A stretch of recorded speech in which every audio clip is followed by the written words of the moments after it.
هذه أبدا هذه أبدا وما أظن الساعة قائمة ولئن رددت إلى ربي لأجدن خيرا منها منقلبا۔ باب العلم انواریہ ایجوکیشنل سوسائٹی و جامعہ انواریہ حیدرآباد انڈیا کے زیر اہتمام تفسیر نصفی کی ویڈیو ریکارڈنگ قسطوار جاری ہے۔ ہمارا آج کا بیان پارہ نمبر 15 سورہ نمبر 18 کی آیت نمبر 25 سے شروع ہوتا ہے۔ وَدَخَلَ جَنَّتَهُ وَهُوَ ظَالِمٌ لِنَفْسِهِ قَالَ مَا أَظُنُّ أَن تَبِيدَ هَٰذِهِ أَبَدًا۔ اور وہ اپنے باغ میں داخل ہوا وَهُوَ ظَالِمٌ لِنَفْسِهِ، اور وہ اپنے نفس کے حق میں ظالم بن کر کہنے لگا ما اظن ان تبید هذه، میں نہیں سمجھتا کہ یہ دولت، بتفسیر دیگر یہ باغ کبھی فنا ہوگا، اور میں نہیں سمجھتا کہ قیامت آئے گی، میں نہیں توقع کرتا ہوں کہ قیامت کی گھڑی آئے گی۔ وَلَئِن رُدِدتُّ إِلَىٰ رَبِّي لَأَجِدَنَّ خَيْرًا مِنْهَا مُنْقَلَبًا، اور اگر میں اپنے رب کی طرف پلٹایا بھی گیا تو اس سے شاندار جگہ وہاں پاؤں گا۔ ابھی جس آیت کی تلاوت کی اس کی تفسیر میں صاحب مدارک فرماتے ہیں احدی جنتیہ، قرآن پاک کا لفظ ہے وَدَخَلَ جَنَّتَهُ، اور وہ اپنے باغ میں داخل ہوا۔ مفسر کہتے ہیں باغ میں داخل ہوا، اس سے مراد یہ ہے کہ دو باغ میں سے ایک میں داخل ہوا، دونوں میں ایک ساتھ داخل نہیں ہو سکتا۔ تو جنتہ سے مراد احدی جنتیہ ہے، دو باغ میں سے ایک میں داخل ہوا، یا تو یہ مراد ہے جنتہ سے، یا یہ کہ دونوں باغ کو ہی ایک باغ قرار دے دیا گیا، او سماہما جنہ، یا دونوں کو اللہ رب العزت نے ایک باغ قرار دیا۔ اب ایک باغ کیسے قرار دیا؟ اس لیے کہ دونوں کی باؤنڈری لاتحاد الحائط، دونوں کی باؤنڈری کے ایک ہونے کی وجہ سے حاصل گفتگو یہ ہے کہ یا تو یہ کہا جائے کہ جنتہ احدی جنتین کے معنی میں ہے، یا یہ کہ یہ جو جنتین ہیں ان دونوں باغ کو ایک باغ قرار دیا، اس کا ایک باغ نام رکھا، اس لیے کہ دونوں کی چہار دیواری، دونوں کی باؤنڈری ایک ہے۔ مگر سوال یہ ہوتا ہے کہ یہاں تو بات بن گئی کہ چونکہ دونوں کی باؤنڈری ایک ہے اس لیے اس کو ایک باغ قرار دیا گیا، مگر اوپر میں کلتل جنتین اللہ رب العزت نے اسی کو دو باغ قرار دیا، دونوں باغ اسی کو دو باغ قرار دیا، تو یہ کس طور پر؟ تو اس کا جواب دیتے ہیں کہ اس کو دو باغ قرار دیا، اس کا نام دو باغ رکھا، دونوں کے بیچ میں نہریں جاری ہونے کی وجہ سے، بہتی ہوئی ندی، بہتا ہوا نہر ہونے کی وجہ سے اللہ رب العزت نے ان کو جنتین قرار دیا۔ ظاہر سی بات ہے نہر، ندی، اس کی وجہ سے تو ایک ضلع دوسرے ضلع سے ممتاز ہو جاتا، اس کی وجہ سے ایک اسٹیٹ دوسرے اسٹیٹ کی وجہ سے ممتاز ہو جاتا ہے، علیحدہ ہو جاتا، اس کی وجہ سے ایک ملک دوسرے ملک سے علیحدہ ہوتا۔ تو ظاہر سی بات ہے اگر ان دونوں کے بیچ میں ایک ندی رواں ہے تو ایک سائڈ کو ایک باغ، دوسرے سائڈ کو دوسرا باغ قرار دینے میں کوئی قباحت نہیں ہے۔ تو اللہ رب العزت نے اسی کو جنتین قرار دیا کیونکہ ان دونوں کے بیچ میں نہریں جاری ہیں۔ ودخل جنتہ وهو ظالم لنفسہ، اپنے باغ میں داخل ہوا اور اپنے نفس کے حق میں ظالم بن کر کہنے لگا، ظالم اے دارن لہا، اپنے نفس کو نقصان، ظالم دارن لہا، اپنے نفس کو نقصان پہنچاتے ہوئے۔ ظلم کی تفسیر ضرر سے کی جا رہی کہ اپنے نفس کے حق میں ظالم بن کر، یعنی اپنے نفس کو ضرر پہنچاتے ہوئے، اپنے نفس کو نقصان پہنچاتے ہوئے، اپنے آپ کو نقصان پہنچاتے ہوئے وہ ایسا کہنے لگا۔ اپنے آپ کو نقصان کیسے پہنچایا؟ بالکفر، کفر کر کر کے۔ کفر کیسے اس نے کیا؟ یہ جملہ کہہ کر کے ما اظن ان تبید ہذہ ابدا، اور یہ جملہ کہہ کر کے وما اظن الساعہ قائمہ، وما اظن الساعہ قائمہ، یہ جملہ کہہ کر کے اس نے کفر کیا۔ قال، ظالم بن کر کہنے لگا، ما اظن، میں نہیں سمجھتا ہوں کہ یہ کبھی فنا ہوگا، اے ان تہلک ہذہ الجنہ، یہ بعد کا معنی بتانا چاہ رہے ہیں، بعدودت کا معنی بتانا چاہتے ہیں کہ یہ باغ، یہ باغیچہ ہلاک ہوگا۔ اب سوال یہ کہ اس نے یہ کہا کہ میں نہیں سمجھتا ہوں کہ کبھی بھی یہ باغ ہلاک ہوگا۔ اس نے شبہ کیا، شک کیا اپنے باغ کے فنا ہونے میں، اس کی وجہ تو مفسر کہتے ہیں شک فی بعدودت جنت ہی، اپنے باغ کے فنا ہونے میں اس نے شک کیا، لطول عمل ہی، اپنی لمبی امید کی وجہ سے، جو لمبی چوڑی اس نے امید وابستہ کر رکھی تھی باغ سے، وتمادی غفلت ہی، اور گہری غفلت کی وجہ سے اس نے شک کیا اس کے فنا ہونے میں، واغترارہ بالمہلہ، اور جو مہلت اور موقع اسے ملا ہوا تھا، اس موقع سے دھوکہ کھانے کی وجہ سے اس نے شک کیا اس کے فنا ہونے میں۔ مفسر کہتے ہیں وَتَرَى أَكْثَرَ الْأَغْنِيَاءَ مِنَ الْمُسْلِمِينَ تَنْطِقُ أَلْسِنَةُ أَحْوَالِهِمْ بِذَلِكَ، آپ دیکھتے ہو کہ مسلمانوں میں سے بھی بیشتر مالداروں کی زبان حال یہی کہانی سناتی ہے۔ کہنا مفسر یہ چاہ رہے ہیں کہ مسلمانوں میں بھی بہت سارے جو مالدار ہیں، جن کے پاس مال و دولت ہے، اس مال و دولت پہ اس قدر نازا ہوتے کہ ان کی حرکت، ان کی ایکٹیویٹی، ان کی حالت یہ بتاتی ہے کہ وہ یہ سمجھتے ہیں کہ ہماری یہ دولت لازوال ہے، کبھی ختم نہیں ہوگی۔ یعنی جو بات اس کافر شخص میں تھی، جس کی وجہ سے اس کی تباہی آئی، جیسا کہ ابھی آیت میں آگے بیان ہوگا، اس کی تباہی ہوئی، وہ تباہ ہوا، سمجھ رہے ہیں؟ یہ چیز بہت سے مالدار مسلمانوں میں بھی پائی جاتی ہے، یعنی ان کو بھی غرہ ہو جاتا ہے کہ یہ نعمت ہماری، یہ دولت ہماری لازوال ہے۔ اس لیے مسلمانوں کو ایسا خیال نہیں کرنا چاہیے، ایسا نہ سوچنا چاہیے، نہ بولنا چاہیے، نہ اپنی حالت سے، ان کی حالت سے اس بات کا اظہار ہونا چاہیے کہ ہمارے پاس جو یہ دولت ہے لازوال ہے۔ ایسا نہیں ہونا چاہیے، کیونکہ اس کا انجام برا ہے۔ اور اس نے کہا اپنے ہمسائے سے گفتگو کرتے ہوئے، وما اظن الساعۃ قائمہ، مجھے توقع نہیں ہے کہ قیامت کی گھڑی کبھی آئے گی۔ قائمہ اے کائنہ، قیامت کی گھڑی ہونے والی ہے، ہوگی، آئے گی، میں ایسی امید نہیں کرتا۔ گفتگو کرتے ہوئے اپنے ہمسائے سے اس نے یہ بھی کہا، اور آگے بڑھ کر کے اس نے کہا وَلَئِن رُدِدتُّ إِلَىٰ رَبِّي لَأَجِدَنَّ خَيْرًا مِنْهَا مُنْقَلَبًا، تاہم اگر کبھی مجھے رب کے حضور پلٹایا بھی گیا تو اس سے بھی زیادہ شاندار جگہ وہاں پاؤں گا۔ یعنی مطلب یہ کہ اگر بالفرض کوئی دوسری زندگی ہے بھی جیسا کہ تم کہہ رہے ہو تو وہاں اس سے زیادہ خوشحال رہوں گا،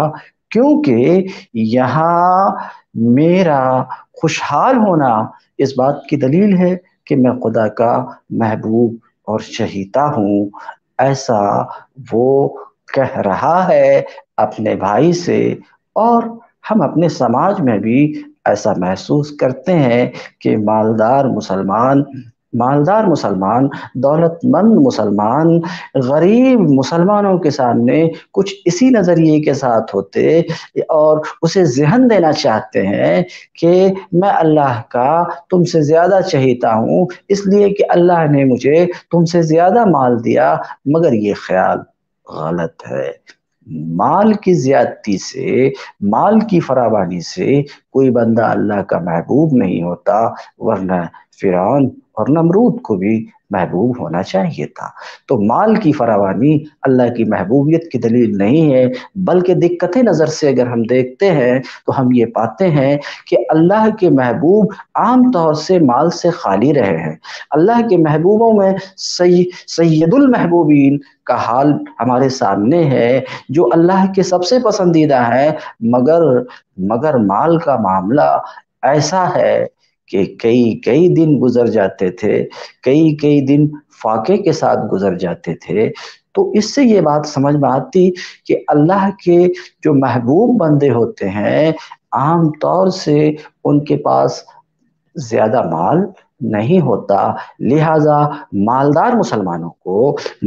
مسلمانوں کو اپنے مال پر اترانا نہیں چاہیے، اور زیادتی مال کی وجہ سے اس خیال میں نہیں پڑنا چاہیے کہ ہمارے پاس مال زیادہ ہے تو اس کا مطلب یہ ہے کہ ہم اللہ کے چہیتے ہیں۔ وَلَئِن رُدِدتُّ إِلَىٰ رَبِّي، تاہم اگر کبھی مجھے رب کے حضور پلٹایا بھی گیا تو اس سے بھی زیادہ شاندار جگہ پاؤں گا۔ اقسام منہ علی انہ، مفسر کہتے ہیں بطور تاکید وہ کہہ رہا ہے، کیا کہہ رہا ہے کہ اگر رب کے حضور پلٹایا بھی گیا علی سبیل الفرض، جیسا کہ آپ خیال کرتے ہوئے میرے بھائی، کافر کہہ رہا ہے، کہتے ہیں اگر رب کے حضور پلٹایا بھی گیا علی سبیل الفرض،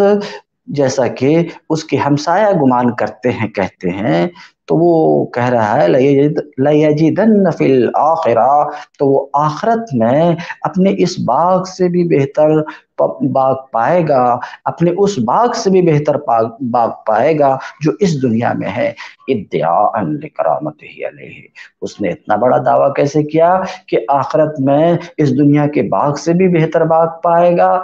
کس وجہ سے اس نے یہ دعویٰ کیا؟ لکرامتہ علیہ ومکانتہ عندہ۔ اتنا بڑا دعویٰ کس طریقے سے کیا؟ لکرامتہ، اس پر باعزت ہونے کی وجہ سے اور بامرتبہ ہونے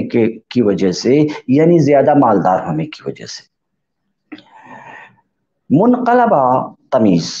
مفسر کہنا چاہ رہے ہیں منقلباً کا اعراب بیان کرنا چاہ رہے ہیں۔ اعراب بیان کرتے ہوئے کہتے ہیں کہ اس کو نسب اس لیے ہے کہ یہ تمیز ہے خیر سے، یعنی مرجع اور انجام کے اعتبار سے۔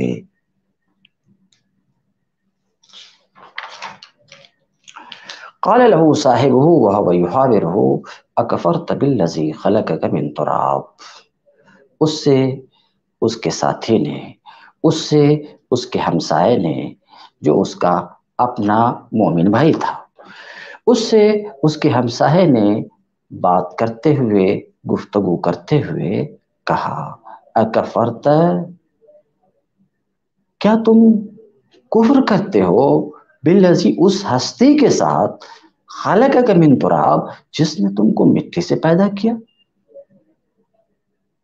اس کے صاحب نے، ہمسائے نے اس سے کہا گفتگو کے دوران، گفتگو کرتے ہوئے، کہ کیا تم کفر کرتے ہو، کیا تم نے کفر کیا بالذی، اس ہستی کے ساتھ جس نے خلقک، تم کو پیدا کیا، من تراب، مٹی سے، اے خلق اصلک،